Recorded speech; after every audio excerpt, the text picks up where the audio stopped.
Hey guys, this is Simon from Fateless. This is going to be another video where we take you through the magical journey of concept art. Oh, I love these. These are literally some of my most favorite videos that we do. We're going to have Esther, who is our main concept artist for Heroes in Fateless. She's going to be doing her design work, recording it for us, and then I'm going to take you through various stages of that work. Esther was actually on the podcast a few weeks ago, or maybe a few months ago now, actually, talking us through how she works and that type of thing. So really cool to get another video where we kind of showcase some of her work. In fact, one of the most popular videos on the channel so far was where she did exactly this for Hippolyta, who was a rare hero. And that was 3 months ago that we last had her doing this piece of work. Felt like it was yesterday. These are literally my favorite videos that we do. So I guess just to introduce Esther Deland, she does have her own ArtStation webpage as well, where you can go in and see other work that she's done in the past. She is extremely talented, like super sweet work. I love what she does. As soon as she joined the Fateless team, and the guys at Magic Media, Alex, who's the art director, said, look, this is something that Esther's doing. Do you think she could fit the team in terms of concepting? We were like, yes, she does perfect work. Exactly the sort of vibe that we wanted for our game. So let's take you through where she starts. Now, I will say there's a few bits that Esther's pulled together in terms of just some dialogue for me to share with you guys. I will drop in from time to time and just give my views on what's going on. But Shamash, who is going to be the hero that we look at here, is the one in question. Interestingly, when Shamash started, he was an epic. Once I've seen the final design, he's been upgraded, by the way. He's now a legendary hero in the game, because I was like, there is absolutely no way this hero is staying an epic. So this is not a faction that you've officially been introduced to yet, and it's going to stay that way. I'll wait till we got a few more of the heroes ready before we do the official meet the faction. But this is going to be someone from the Babylon faction, and in game that's going to be Ika for us. So here we go. We'll start to get the mood board. The mood board is where Esther will always start her work, and basically what she's doing here is she's pulling together interesting relics, tablets, statues, anything which kind of relates to Shamash in terms of visuals, in terms of mythology. And she's just got a bit of text here. So characters with sun powers, sun gods, interesting details, reference for colors, layering, no matter the gender, just looking for very specific details that might have nothing to do with the character, but just the right vibe. Right vibe, the right silhouettes, ornaments, just stuff that helped me build the character archetype and really get into the zone of what these type of heroes can look like. So she's out there basically looking for pieces of art that will help her, get into the zone of this hero. For info here, so Esther says, as always, there's one step I never skip, which is documentation and mood boarding. I usually have to work on characters quite quickly, so often the documentation I gather is basic and superficial in some cases, especially if the character is not very well known. Shamash, in this case, has very little information or visual description, so just trying to find really as much as she can. So you see here, we've got symbols, we've got Shamash wings, sun symbol, basically anything which is referencing this guy, the sun god from this mythology. So there's a few bits here. She's picked out his best attested attributes are a large saw and rays of light emanating from his shoulders. He's usually depicted as an old man with a long beard whose shoulders emanate rays of light, but is also represented as a solar disc. So just some different things to get the juices flowing here. I'll leave you to kind of check out some of the different bits. We've got a narrative which is done in terms of lore. So we always have the lore written by Alan in the Magic Media team before we do any character design. That's part of our process. Lore first helps us understand where he fits into the general kind of like design of the game. And then we get into the actual character design. So you can see here, Esther's basically pulling together, again, different images now, specifically of Shamash at this point. Let's just work this through and see some of the ones she pulls out.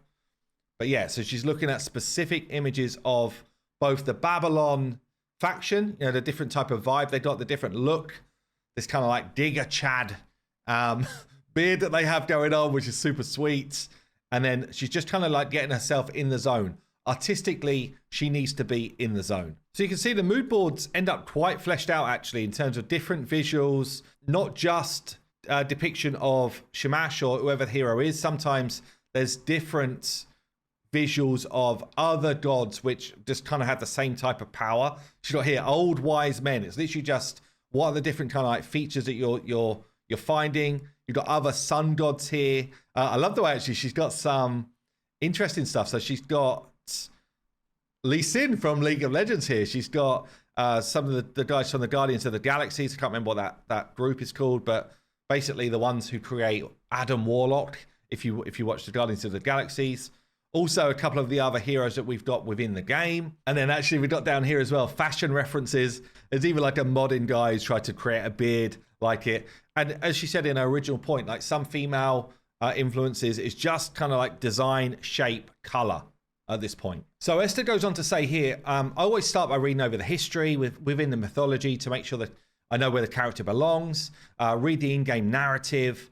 You'll also notice at the end of almost all mood boards, especially if they're epic characters and lower ranks, there's some assets that I will reuse or at least reconfigure. This is because we've got so many characters to deal with. Yes, we have. And yeah, and obviously it helps the 3D modelers if they've already got like an asset which they can relate to. What she does next is quite interesting. So basically goes through with this kind of like lasso tool and starts to just basically gather points of the mood board that she likes. So she's just kind of like just picking out different bits and pieces which she might use bits of within the actual design. And I love this actually. So, you know, I love it because I've seen the final design, by the way, and I'm like, yeah, I kind of get it. I get where she's going with these things. But she's just kind of like pulling out different motifs just to help her. And she says here that the process, very self-explanatory as always.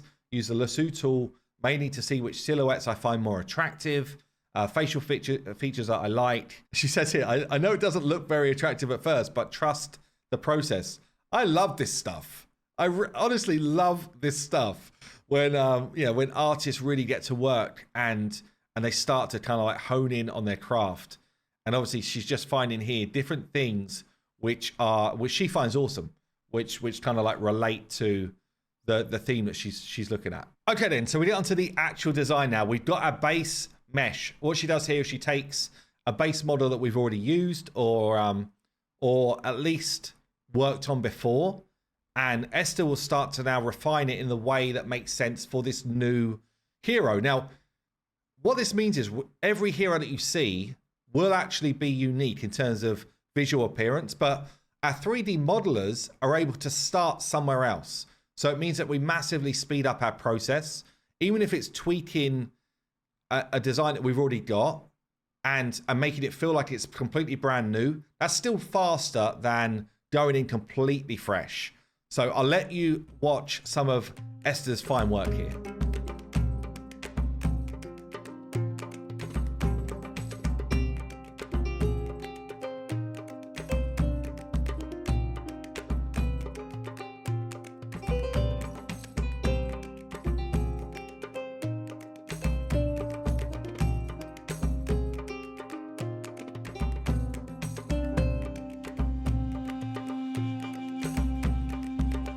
Honestly, this stuff blows my mind. Like, how simple she's able to create these shapes that just look so freaking sweet, even when it's this type of stuff. Like, she's like that, but, you know, if there's little edits, it's fine. She takes it back.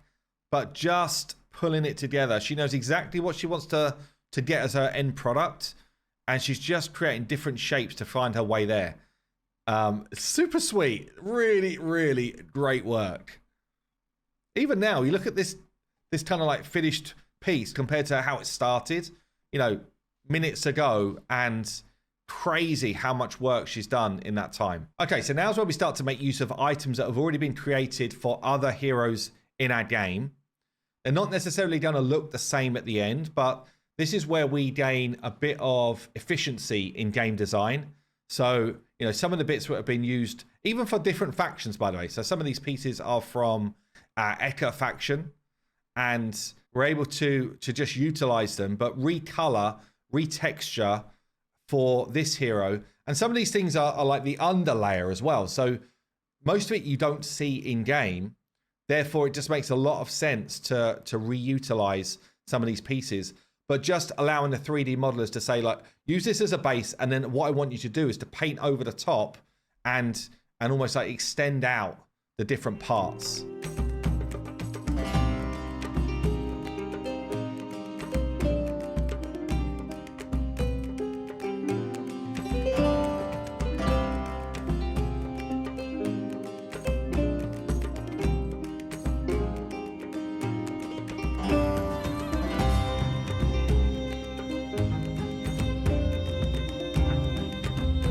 It's just so good how Esther uses these tools. It's brilliant. Just the little kind of bits of detail there on the shoulder pads, just adding those different highlights, different elements of color. Again, lets the 3D modeler know what we're trying to achieve, and at the same time, giving us a much better feeling of, you know, where the different elements should have that kind of like reflective, or the different materials should have that like reflecting quality. And especially if this is a sun god, we're going to want to see a lot of those kind of like golds pinging off of his armor. And even here, like just pulling in, changes some of the different kind of like base mesh so that it just feels like he's his own unique character. It's super, super sweet. I think when I get onto some tidying up now towards the crown, you can just see like the coloration is just doing work. Yeah, here we go. So now crown design. Again, utilizing something we've already got as a base, as a piece, and just remodeling it for Shamash here. Super interesting way of doing it. Literally just throwing another one on top, inverting it, and then you've got three of the same piece going to work. So good. It's actually so good. Oh, I love it. And you think to yourself, we've now got this unique crown, but actually from a 3D modeler point of view, we can utilize pieces we've already got. It's mad. So what's cool here is Esther's just playing around with different type of upper body visuals. And, you know, she's like, well, maybe we can have this kind of like different feel to Shamash here. Do we need to have it kind of like that full breastplate on? So looking at different options. And it's just kind of like, just playing around. It's just playing around and seeing what feels like it works the best. I love this. I love this kind of, yeah, this ability to just go in and try different things and, you know, eventually land on something which you really like. Really interesting. Just like what's, obviously you can just kind of get that feel of what's going through her head in terms of materials and a feel to the whole kind of overall design. Does it feel right? You know, now playing with colors. You know, is this the right sort of color? And generally what we'll get from Esther is several 2D concepts that we're able to kind of like say, well, you know what, we like that element from this one, we like that from this one, and eventually we then choose on the kind of like the finished piece.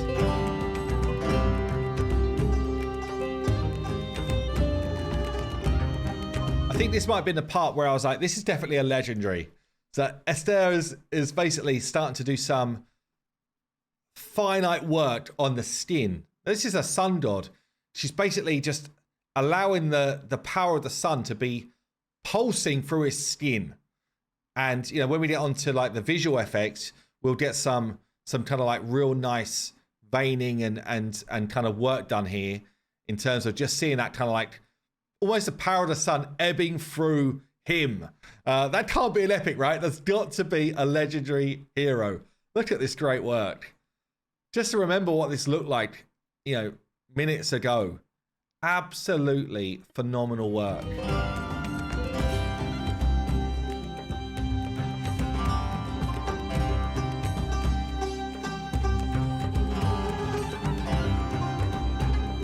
So this is now how we get to concept 2, concept 3, and the team start to kind of go to town with feedback. So Esther takes one, she literally just does a duplication of it, and then she starts to go in to refine the duplication. So she's basically like, right, well, you know, I've got other pieces that I've worked on throughout this exploration, and because she's layered it, she can literally just pull in the different layers and say, you know, well, for a concept 2, I can utilize the full breastplate and I can use different colors of the kind of like heroes that I've pulled together. So this is where it starts to get really interesting.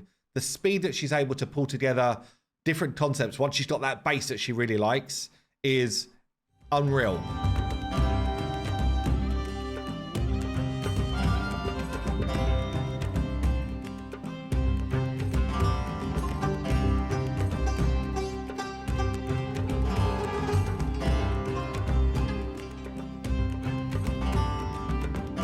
So if we remember some of those kind of visual cues from the mood board, now Esther's playing around with some of the different bits that she pulled from mythology, and she's just like, right, what can we build here which will be unique for this hero?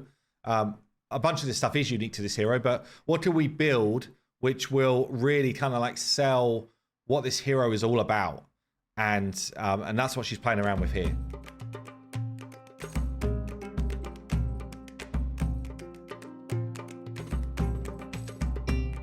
So once she then defines that on one, she's like, well, we're going to need this for both of the different concepts. So she just pulls that layer across and then bam, it's suddenly there for the other one. It's so good.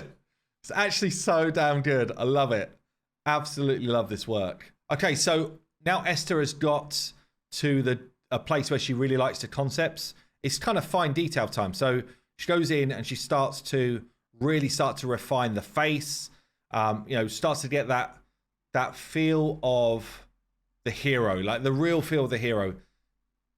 We spoke about strong, older guy for this type of hero in terms of all the mythology. So she's just really getting into that kind of like detailed look. Again, some of those call outs to signs of power that we saw in that Lee Sin and, some of those other elements she pulled out on the mood board. And that's what she's getting to work with here.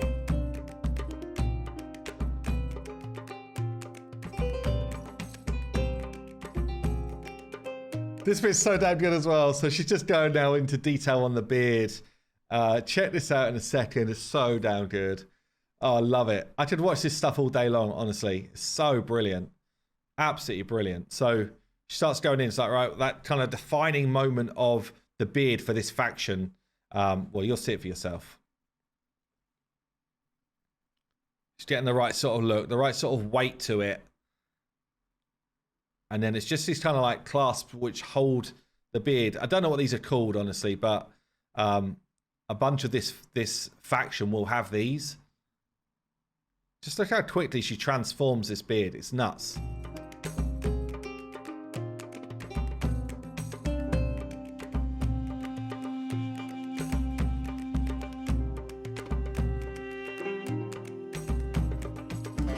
And now we get to refining kind of like so she just did a bit of refining on the crown. Now the piece behind, which obviously was just kind of like drawn in very, very lightly. I'm just going to like skip. This is a 15-minute video here that she's recorded of her doing that work. Just going to skip forward like a few minutes at a time and just see now we start to get some of the shadowing done. We start to get some of the detail. This is 2 minutes in, just kind of like amended the different shapes. She starts to do some drawing in of the design. Again, just giving it that kind of more of a 3D feel. And you just see how much work goes into all of the pieces for these different heroes. To the point where you start to come, 15 minutes on, and there's just now a lot more detail, a lot more guidance, I guess, for the 3D team to really be able to get this done. I just love it. I absolutely love the work. So much attention to detail in this concepting phase. Because I guess it's the most important phase. Once this is really nailed down, the 3D guys can kind of get to work and know exactly what they need to do.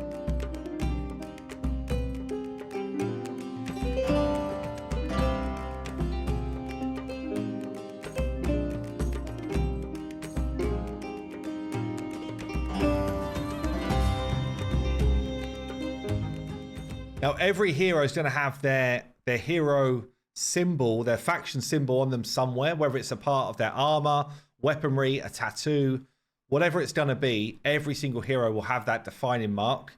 And some it'll be a bit Easter eggy, some it'll be more obvious, but Esther's just making sure that it goes on, in good detail. And I mean, for this hero, it's going to be as part of like a tattooed feel on the arm. But yeah, it's definitely one thing to watch out for in all of our designs. You're going to get this kind of like the faction identity coming through, as I say, whether it's in armor or a tattoo like this or something. But just the way they are done, it's just so good. You know, it's absolutely mind-blowing to me, the skill level of the team on the art side, or generally, but on the art side is so cool. Hopefully you guys are agreeing with me at this point that definitely should have been made to legendary. Like, super sweet. This design is so good. What's she up to now? Flame on with the hands right now. Love this.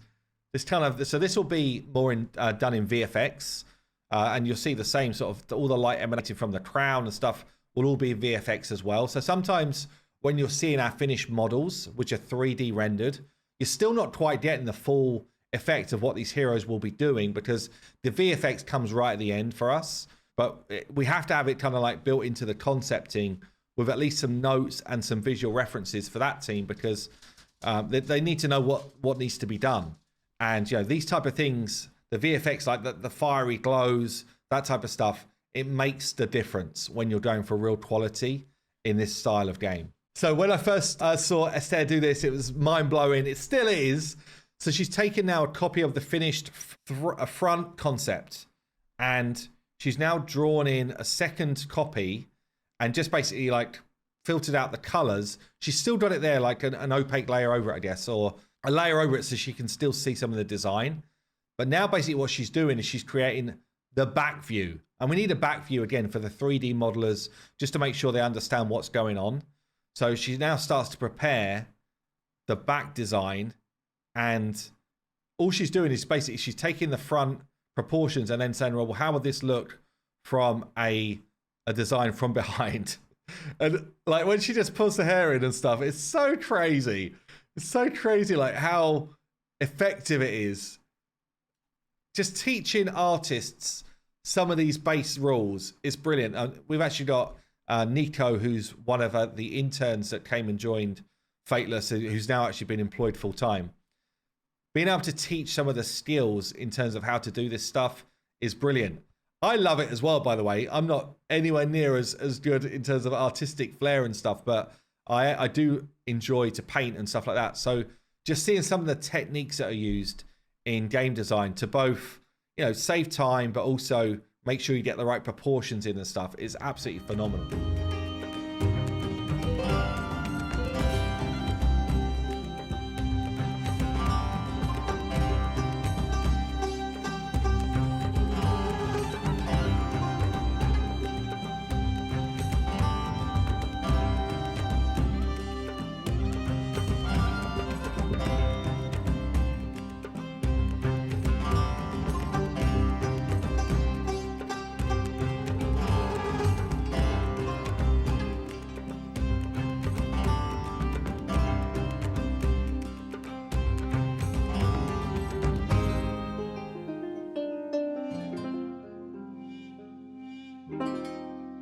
So Shamash is built.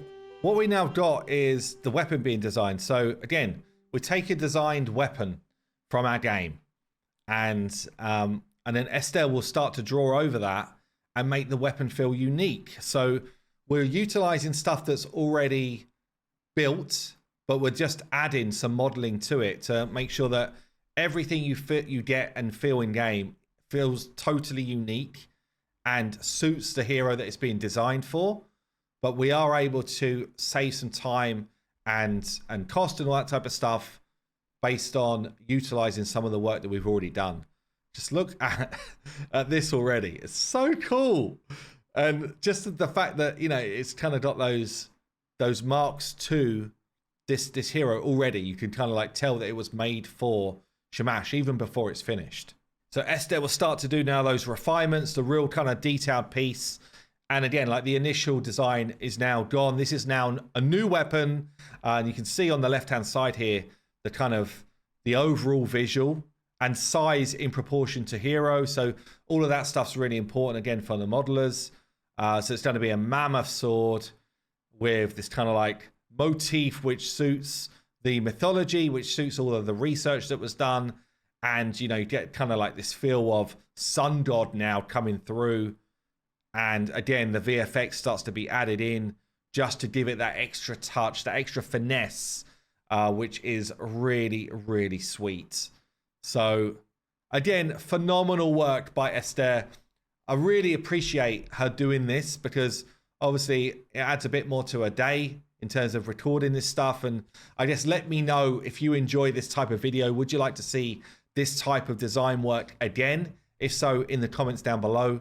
And if you are someone who's watching perhaps for the first time, please subscribe to the channel. Really helps us continue to grow. And come and join the Discord. The links for that will be down below. And that is that. This is the final design. And you've seen it go from like one end to the other. The really detailed 2D concepting. The back view done in enough detail to make sure that the 3D modelers know where to go with it.